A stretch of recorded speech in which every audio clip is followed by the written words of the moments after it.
मित्रांनो, हे पाणी दिसतंय, कशाचं पाणी असेल बरं? जमिनीला उपळ लागला आहे का? किंवा बोरवेलचं पाणी आहे का? तर नाही, चला मी तुम्हाला दाखवतो. हे आहे कांद्याचे आरण. कांद्याच्या आरणीत साचले पावसाचं पाणी.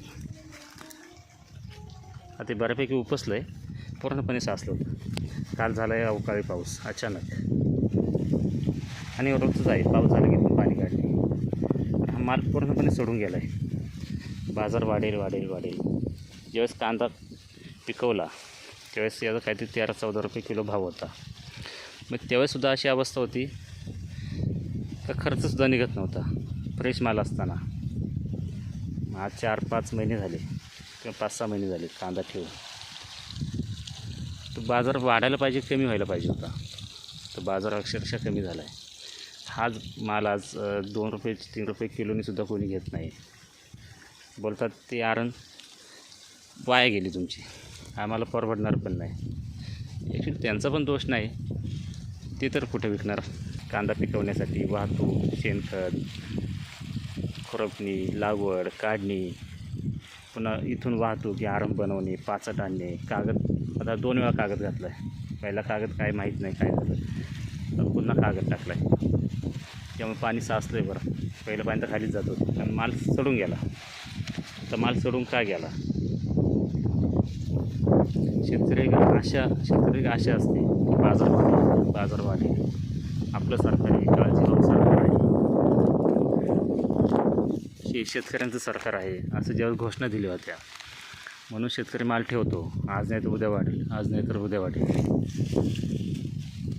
अक्षरशः म्हणजे सरकारला काहीच कसं वाटत नाही याचा प्रश्न पडतो. किती निर्लज्जपणा हा. म्हणजे ग्राहकाला घ्यायला स्वस्त पडलं पाहिजे, म्हणजे शेतकऱ्याला लॉस हो प्रॉफिट हो याच्याशी घेणं देणंच नाही आहे.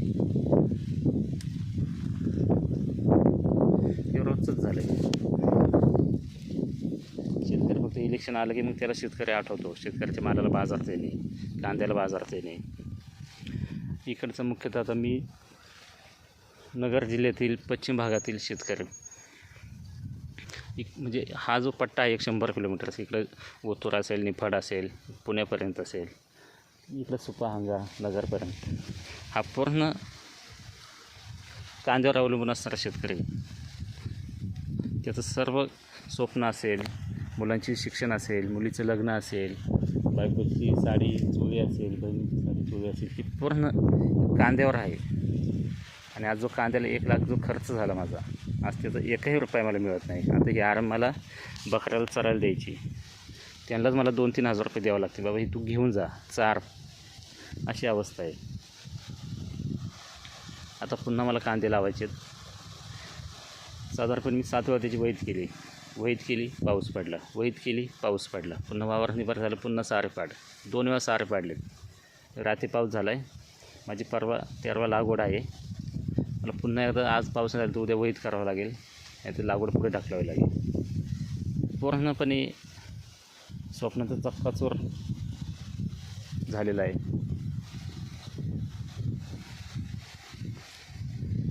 सरकार फक्त घोषणा देतं, आम्ही याव करू त्याव करू, मग तुम्हाला पंचनामे होतील, नुकसान भरपाई मिळेल. काय मिळते व नुकसान भरपाई? किती रुपये मिळतात? सोयाबीनला किती रुपये नुकसान भरपाई मिळाली? काहीच मिळत नाही, अगदी नगण्य.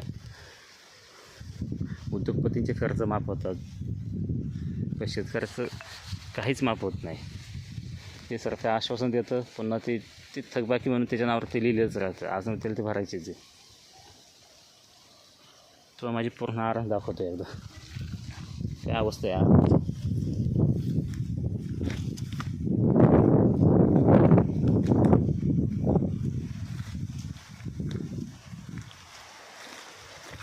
मलाही कळतं शेतकऱ्यांनी माल ठेवला नाही पाहिजे. शेतकऱ्यात एकी नाही, तुझं बोललं जातं, खर्च एकी नाही आहे. एकी जर असती शेतकऱ्यामध्ये तर असा माल सडत नसता पडला. खूप जण सांगतात तुम्ही 1 वर्ष शेती करू नका, फक्त तुमच्या गरजेपुरतं पिकवा. एवढं केलं ना तर सरकार बघा कसं जागं होतं.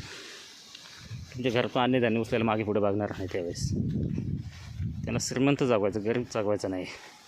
गरीब हा त्यांच्या यादीतच नाही. या सरकारच्या यादीत हा गरीब हा फक्त एक प्राणी म्हणून आहे. त्याला भावना, त्याला काहीच नाही. तो आहे काय नाही, तो जगला काय मेला काय, काहीच फरक पडत नाही या गव्हर्नमेंटला. अशा खूप आर्मी आहेत. अशाच बसून गेलेत आर्मी जागेवर, माल सोडून गेला आहे. व्यापारीसुद्धा माल घेत नाही. व्यापारी बोलतो पूर्ण माल सडलेला आहे.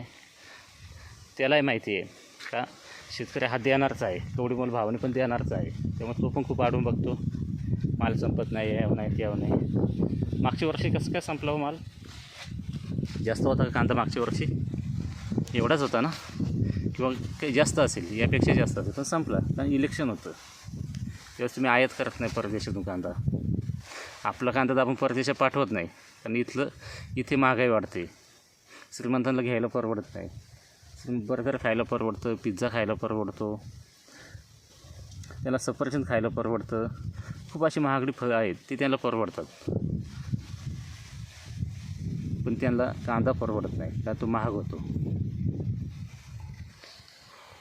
असो, गव्हर्नमेंटने विचार करावा या गोष्टीवर. आता संपलं आहे माल. आता तुम्ही किती बाजार वाढला तर इथं माझ्या 200 ते 250 बॅग भरणार होते यार. आज तिथं 20सुद्धा बॅग भरायच्या नाही चांगल्या कांद्याच्या. बाकी चढून गेला, मोड आले. इथे तुम्हाला मोड आलेलं दाखवतो. इथे कांद्याला मोड आला आहे, इथे पण मोड आलेला आहे. हे बघा, पूर्णपणे कांदा खराब झाला आहे. त्या बाजूला मोकळी करणे, ही जागा मोकळी करणे एवढंच होतं. असो, किती बोललं तर कमी आहे. शेतकऱ्याला भावना नसतात.